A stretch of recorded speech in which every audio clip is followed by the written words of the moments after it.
আন্দোলনের সর্বপ্রথম 5 তারিখে গণভবনের উপরে পতাকা উড়াইছিলাম।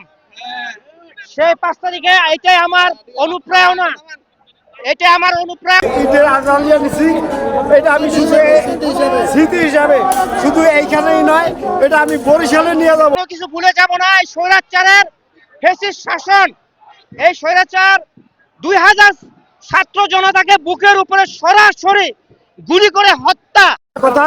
তবে আমি একটা স্মৃতিস্বরূপ একটা ঈদের আজান নিছি, এটা আমি শুধু স্মৃতি হিসাবে শুধু এইখানেই নয়, এটা আমি বরিশালে নিয়ে যাবো। সুদানির বলার নাম লেখে আমি আমার প্রজন্মকে জানাবো যে এই যে ওই খুনি হাসিনার বাড়ি। আমার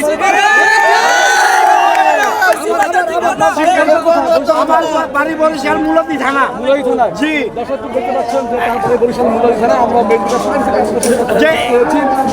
আমার শুধু প্রজন্ম থেকে প্রজন্ম যারা আসবে তারাই দেখবে খুনি হাসিনার বাড়ির ইট।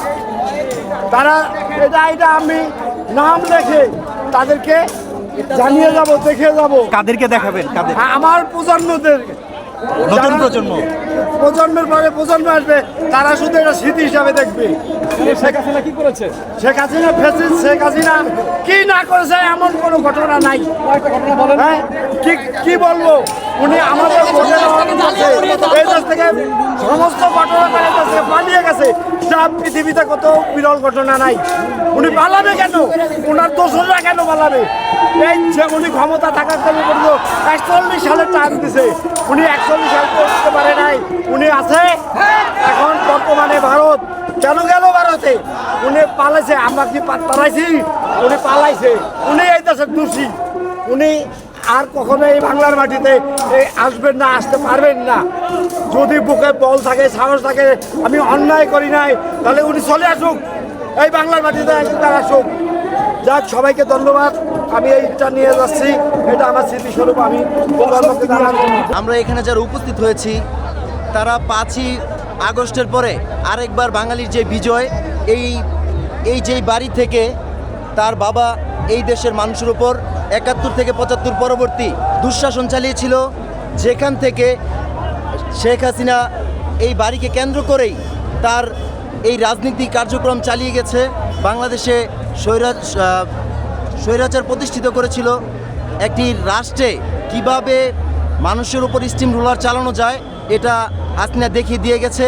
5 তারিখে যে পালিয়ে গেছে, আমি একটি কথা বলতে চাই, সেটা হচ্ছে আপনি যদি আবারও দুঃসাহস করেন, আপনি যদি আবারও লাইভে এসে বাংলাদেশের শান্তি নষ্ট করার চেষ্টা করেন, তাহলে এই ধানমন্ডি 32 নম্বর আপনার বাবার স্মৃতি বিজড়িত বাড়ির মতোই আপনার নেতাকর্মীদের বাড়িও বোল্ডেজার দিয়ে ভেঙে দেওয়া হবে। সরকার পালিয়েছে, তারপরও তারা তারা নত হয়নি এ পর্যন্ত।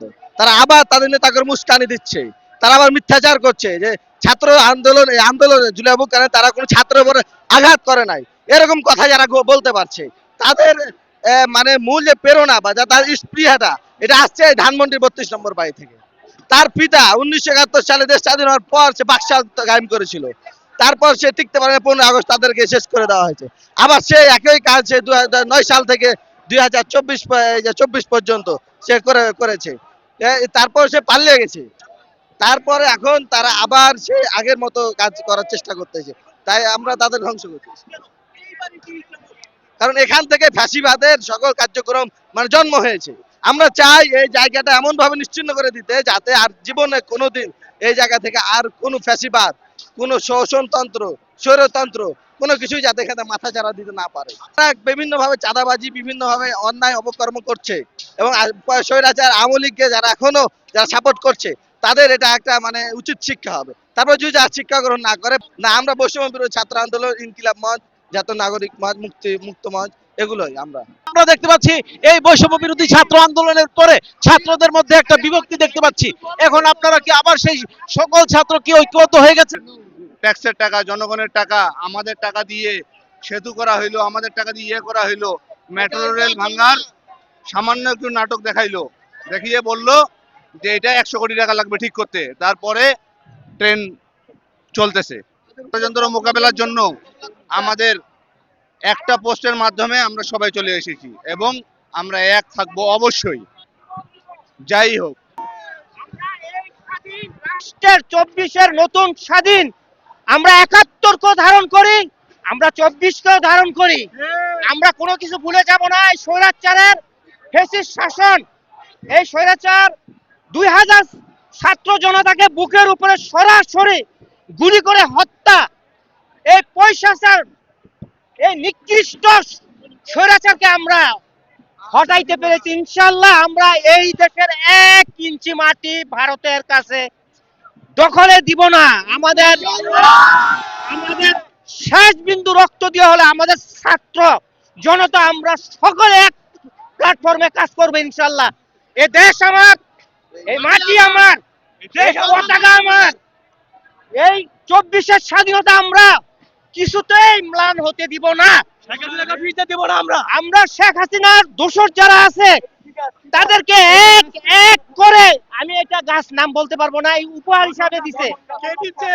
আমার কাছে অন্যরকম অনুভূতি লাগছে, এটা ছাত্ররা দিছে। আমিও সেই 24-এর আন্দোলনের সর্বপ্রথম 5 তারিখে গণভবনের উপরে পতাকা উড়াইছিলাম। সেই 5 তারিখে এটাই আমার অনুপ্রেরণা, এটা আমার অনুপ্রেরণা, এটা আমার স্পৃহা। আজকে বাংলাদেশ এগিয়ে যাবে, থাকবে না কোনো দখল মুক্ত, স্বৈরাচার মুক্ত, চাঁদা মুক্ত, খনি মুক্ত, স্বৈরশাসিক মুক্ত। যারা এই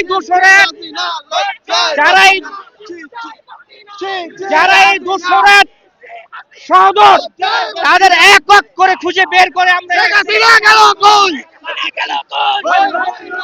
শেখ হাসিনার বিছানা মোদির ঠিকানা, শেখ হাসিনার ঠিকানা শেখ হাসিনার। আপনারা জানেন যে দীর্ঘ 16 বছর পর্যন্ত যে স্বৈর শাসক আমাদের দেশটাকে শাসন করেছে, সে স্বৈরাচার রাস্তা আজকে ভাঙার জন্য আমরা সবাই একত্রিত হয়েছি এবং ভেঙতে পেরেছি।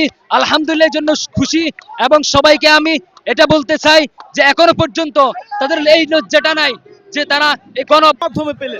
আমরা আমাদের ইনকিলাব মঞ্চের এক বড় ভাইয়ের মাধ্যমে সোশ্যাল মিডিয়া সব জায়গায় ছড়িয়ে গেছে, আমরা সেই ডাকের মাধ্যমে আমরা এখানে এসেছি। শেখ হাসিনা তার এত নির্মম হত্যাকাণ্ডের পরেও সে নিজেকে এখনো যে তার ভিতরে একটু অনুতপ্ত বোধ নেই, যার ফলে সে এখনো যে তার স্বৈরাচারের দোষরের মাধ্যমে এদেশের ভিতরে আবার চাচ্ছে সে নতুন করে একটা ষড়যন্ত্র কায়েম করার জন্য। আমরা কোনোভাবেই 24-এর গণঅভ্যুত্থানকারীতে যারা আমরা ছিলাম, আমরা কোনোভাবে এই স্বৈরাচারকে এদেশের বাড়িতে কোনোভাবে জায়গা দিতে হতে দেব না। এজন্যই সে যখনই এদেশের বিরুদ্ধে ষড়যন্ত্র তৈরি করার চেষ্টা করবে, তখনই তার গতিতে আমরা আগুন জ্বালিয়ে দেবো। 2009 সাল থেকে 24-এর 5 আগস্ট পর্যন্ত একটা স্বৈরাচার ঘুরে হাসিনা উপহার দিয়েছিল। সেই 32-কে যখন বাংলার ডাক দেওয়া হয়েছে, তখন আমরা আর ঘরে বসে থাকতে পারি নাই। আমরা আমাদের সর্বসম্মতি দিয়ে এবং সর্বোচ্চতা দিয়ে আজকে 32-কে ধুলার সাথে মিশিয়ে দেবো ইনশাল্লাহ। এই 32 থাকবে না।